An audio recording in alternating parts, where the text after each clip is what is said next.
Hello student आज हम BSc second year physical chemistry की फर्स्ट यूनिट है जिसमें अपना पहला टॉपिक है थर्मोडायनेमिक्स के बारे में पढ़ेंगे। ठीक है, तो थर्मोडायनेमिक्स में हम क्या क्या पढ़ेंगे, तो सबसे पहले जान लेते हैं कि थर्मोडायनेमिक्स क्या है। तो थर्मोडायनेमिक्स यानी थर्मो प्लस डायनेमिक्स,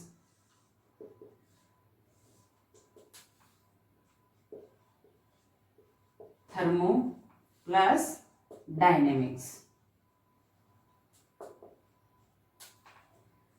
थर्मो का मतलब होता है हीट और डायनेमिक्स का मतलब क्या होता है, फ्लो या मोशन। यानी थर्मोडायनेमिक्स का शाब्दिक अर्थ क्या होता है, हीट का फ्लो या हीट का मोशन। यानी थर्मोडायनेमिक्स में किसकी स्टडी करेंगे, हीट के फ्लो की। इसके अलावा थर्मोडायनेमिक्स में एनर्जी की various form like as mechanical energy है, इलेक्ट्रिकल एनर्जी है, केमिकल एनर्जी, रेडिएशन एनर्जीज, इन एनर्जीज का इंटर कन्वर्जन के बारे में पढ़ेंगे। तो थर्मोडायनेमिक्स क्या है, एज ए डेफिनेशन के तौर पर हम बोले तो हम ये कहेंगे कि थर्मोडायनेमिक्स फिजिकल केमिस्ट्री की वो ब्रांच है जिसमें हीट के फ्लो और हीट का एनर्जी की वेरियस फॉर्म जैसे कि मैकेनिकल एनर्जी है, रेडिएशन एनर्जी है, केमिकल एनर्जी है, इलेक्ट्रिकल एनर्जी है, में इंटर कन्वर्जन की स्टडी की जाती है। तो थर्मोडायनेमिक्स की हेल्प से हम हीट का फ्लो या फिर कह सकते हैं कि एनर्जी जो है उसकी जो एनर्जी की वेरियस फॉर्म है उनका आपस में इंटर कन्वर्जन की स्टडी कर सकते हैं। इसके अलावा थर्मोडायनेमिक्स की हेल्प से हम कोई भी जो रिएक्शन है वो रिवर्सिबल है या इरिवर्सिबल है ये ज्ञात कर सकते हैं। इसके अलावा जो रिएक्शन हो रही है, कोई भी प्रोसीजर हो रही है, चाहे फिजिकल है, केमिकल प्रोसेस है, वो स्पॉन्टेनियस है या नहीं है, या कोई भी रिएक्शन है वो होगी कि नहीं होगी, ये सब हम किसकी हेल्प से ज्ञात करते हैं, थर्मोडायनेमिक्स की हेल्प से ज्ञात करते हैं। इसके अलावा थर्मोडायनेमिक्स की हेल्प से या थर्मोडायनेमिक लॉज की हेल्प से कई अदर लॉज को, जैसे कि लॉज ऑफ थर्मोकेमिस्ट्री है और फेज रूल है, केमिकल इक्विलिब्रियम लॉ है, इसके अलावा डाइल्यूट सॉल्यूशन के लिए वॉन ऑफ रूल है, और राउल्ट्स लॉ है, डिस्ट्रीब्यूशन लॉ है, इन सब नियमों को भी एक्सप्लेन कर सकते हैं। तो थर्मोडायनेमिक्स के बहुत सारे एप्लीकेशंस हैं। इसके अलावा थर्मोडायनेमिक्स की कुछ लिमिटेशंस भी हैं। ठीक है, तो ये लिमिटेशंस क्या है, तो लिमिटेशंस की अगर हम बात करें तो देखिए थर्मोडायनेमिक्स की हेल्प से हम मैक्रोस्कोपिक सिस्टम की स्टडी कर सकते हैं लेकिन माइक्रोस्कोपिक सिस्टम की स्टडी नहीं कर सकते। तो ये मैक्रोस्कोपिक या माइक्रोस्कोपिक सिस्टम क्या होते हैं, देखिए एक तो होता है मैक्रोस्कोपिक सिस्टम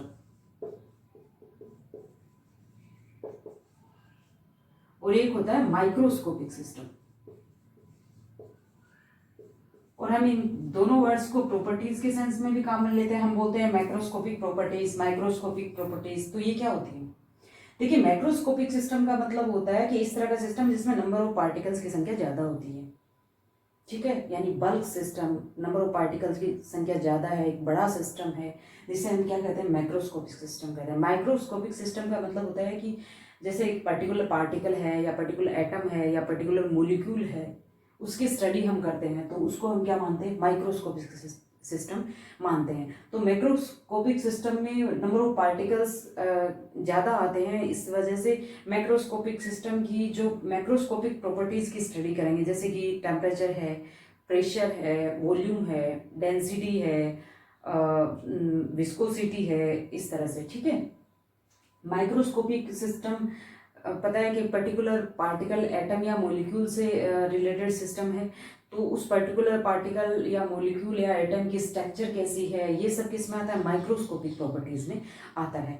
तो थर्मोडायनेमिक्स की हेल्प से हम मैक्रोस्कोपिक सिस्टम की तो स्टडी कर सकते हैं लेकिन माइक्रोस्कोपिक सिस्टम की स्टडी नहीं कर सकते, या फिर हम ये कह सकते हैं कि थर्मोडायनेमिक्स की हेल्प से हम मैक्रोस्कोपिक प्रॉपर्टीज की स्टडी कर सकते हैं लेकिन माइक्रोस्कोपिक प्रॉपर्टीज की स्टडी नहीं कर सकते हैं।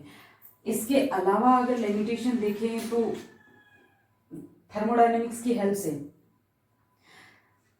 कि हम किसी भी रिएक्शन के बारे में ये ज्ञात कर सकते हैं कि वो स्पॉन्टेनियस होगी या नहीं, रिएक्शन होगी कि नहीं होगी, होगी तो स्पॉन्टेनियस होगी कि नॉन स्पॉन्टेनियस होगी, या रिवर्सिबल है कि इरिवर्सिबल है, ये सब तो ज्ञात कर सकते हैं।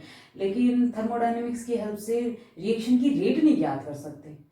इसके अलावा ये भी नहीं पता लगा सकते कि रिएक्शन कितने टाइम में कंप्लीट होगी। ये सब हम सिर्फ काइनेटिक्स की हेल्प से ही ज्ञात कर सकते हैं, ठीक है। और इसके अलावा लिमिटेशन है कि जैसे थर्मोडायनेमिक्स के हेल्प से हम ये ज्ञात कर सकते हैं कि सिस्टम एक स्टेट से दूसरी स्टेट में चेंज हुआ है, परिवर्तन हो गया है, लेकिन एक स्टेट सिस्टम जब एक स्टेट से दूसरी स्टेट में कन्वर्ट हुआ, ये जो चेंज हुआ है ये किस मैकेनिज्म से हुआ, यानी इसकी क्रियाविधि क्या हुआ, किस तरह से हुआ, ये हम थर्मोडायनेमिक्स से हेल्प से ज्ञात नहीं कर सकते हैं। इसके अलावा अगर लिमिटेशन देखें तो जैसे आइंस्टीन लॉ है कि मैटर जो है, मैटर और एनर्जी का आपस में जो इंटर कन्वर्जन है, यानी मैटर जो एनर्जी में चेंज हो सकता है और एनर्जी मैटर में चेंज हो सकती है, यानी E=mc²,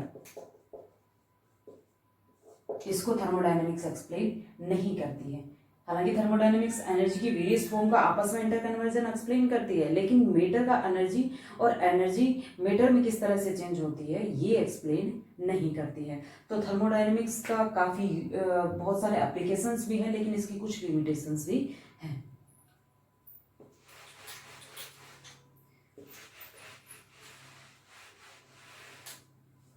देखिए थर्मोडायनेमिक्स में हम दो टर्म काम में लेते हैं, एक हम बोलते हैं सिस्टम और एक बोलते हैं सराउंडिंग, ठीक है। तो ये क्या होती है सिस्टम और सराउंडिंग? थर्मोडायनेमिक्स टर्म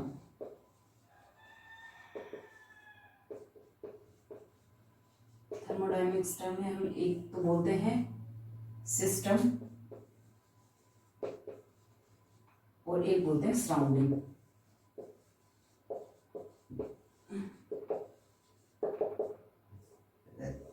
सिस्टम और सराउंडिंग क्या होते हैं? देखिए यूनिवर्स का वो भाग जो हम थर्मोडायनेमिक स्टडी के लिए सेलेक्ट करते हैं, वो भाग क्या कहलाता है? सिस्टम कहलाता है। और उस सिस्टम के अलावा बचा हुआ यूनिवर्स का सारा पार्ट क्या कहलाता है? सराउंडिंग कहलाता है। फॉर एग्जाम्पल जैसे कि मैंने कोई रूम जो है वो थर्मोडायनेमिक्स स्टडी के लिए सेलेक्ट कर लिया, तो मेरा वो सिस्टम हो गया, यानी वो रूम जो है वो मेरा क्या है कि सिस्टम है। और उस रूम के अलावा यूनिवर्स का जो पूरा पार्ट है वो क्या कहलाएगा? सराउंडिंग कहलाएगा, ठीक है। तो सिस्टम को एज ए डेफिनेशन हम क्या बोलेंगे कि यूनिवर्स का वो पार्ट, यानी ब्रह्मांड का वो भाग, वो पार्ट जो थर्मोडायनेमिक स्टडी हेतु सिलेक्ट किया जाता है।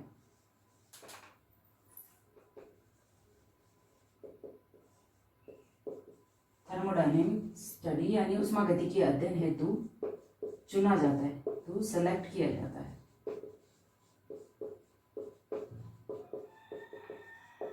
सिस्टम कहलाता है।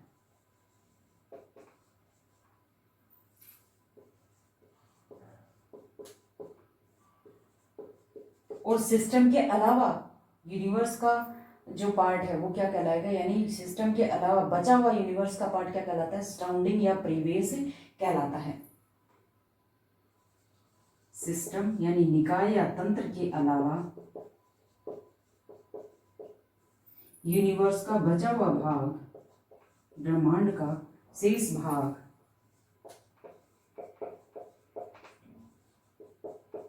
सराउंडिंग कहलाता है, परिवेश कहलाता है।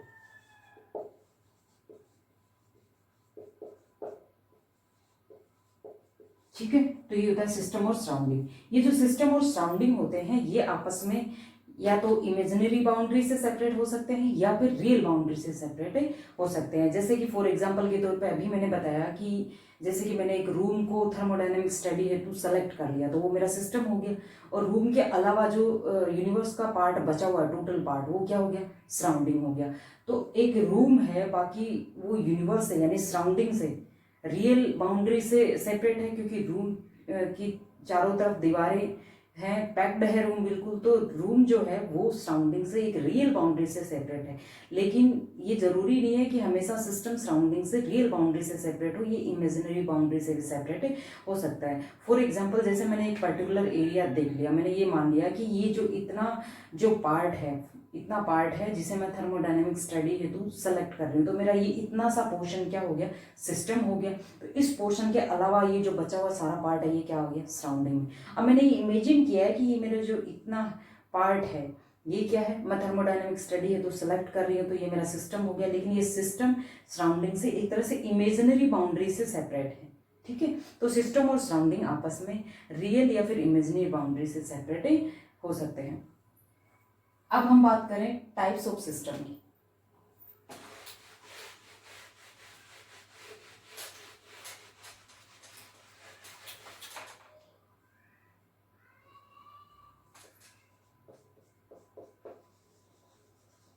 Types of system,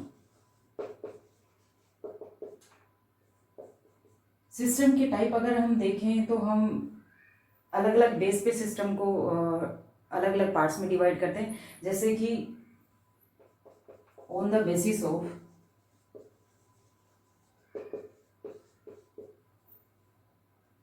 exchange of mass या मैटर एंड एनर्जी या heat between system and surrounding.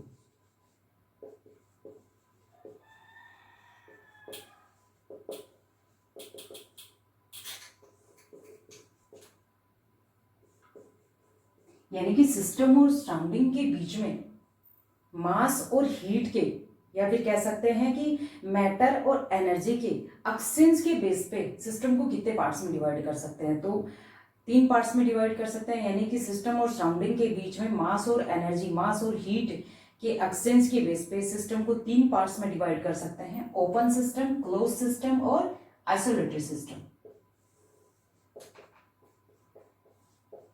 Open system,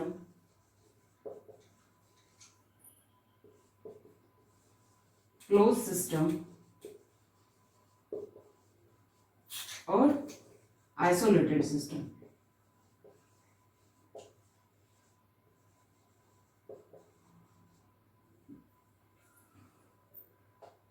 बात करते हैं ओपन सिस्टम की। ओपन सिस्टम या खुला तंत्र, ओपन सिस्टम कौन सा सिस्टम होता है? देखिए, इस तरह का सिस्टम जो अपने सराउंडिंग के साथ मास और हीट का, या फिर कह सकते हैं मैटर और एनर्जी को एक्सचेंज करे, तो उसे हम क्या कहते हैं? ओपन सिस्टम कहते हैं। फॉर एग्जाम्पल, जैसे आपने किसी खुले पात्र में गर्म पानी रख रखा है, आपने खुले पात्र में क्या रख दिया? गर्म पानी रख दिया। गर्म पानी के अलावा कोई भी गर्म लिक्विड रख सकते हैं, तो ये क्या होगा? धीरे धीरे ठंडा हो जाएगा। क्यों होगा? क्योंकि सिस्टम क्या करेगा? अपनी हीट जो होगी वो सराउंडिंग में ट्रांसफर कर देगा, और जब ये गर्म है तो ये वेपर की फॉर्म में क्या होगी? मास, या फिर कह सकते हैं मेटर सिस्टम से किधर पहुंच जाएगा? सराउंडिंग में चला जाएगा। यानी इस तरह का जो सिस्टम होगा उसे हम क्या कहेंगे? ओपन सिस्टम कहेंगे। तो ओपन सिस्टम का एग्जांपल, अगर हम एग्जांपल की अगर बात करें तो फॉर एग्जांपल ह्यूमन बॉडी,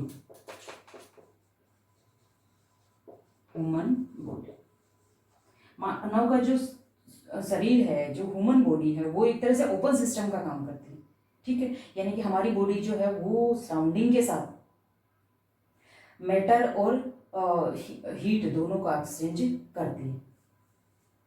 इसके अलावा ओपन सिस्टम में देखें तो ग्लोबल वार्मिंग, ग्लोबल वार्मिंग क्या है? एक तरह से ओपन सिस्टम है।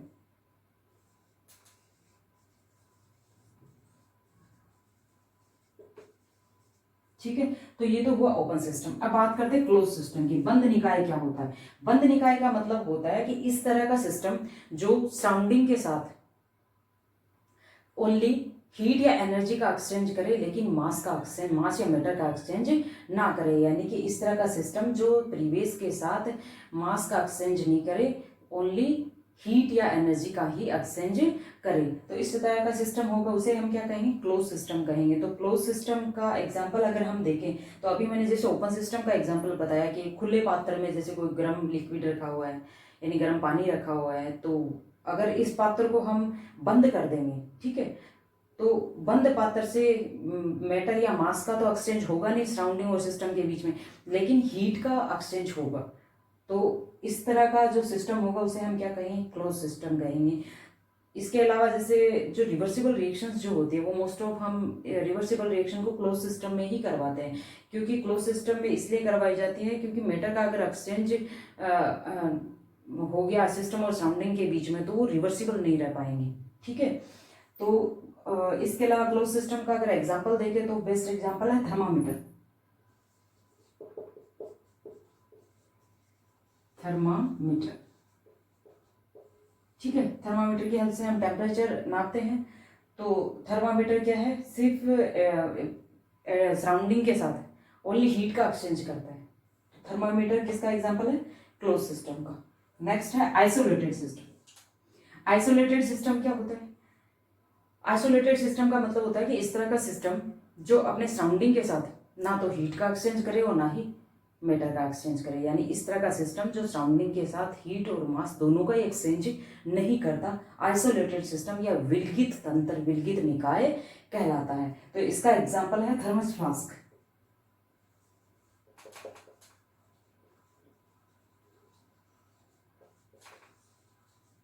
थर्मस फ्लास्क, ठीक है।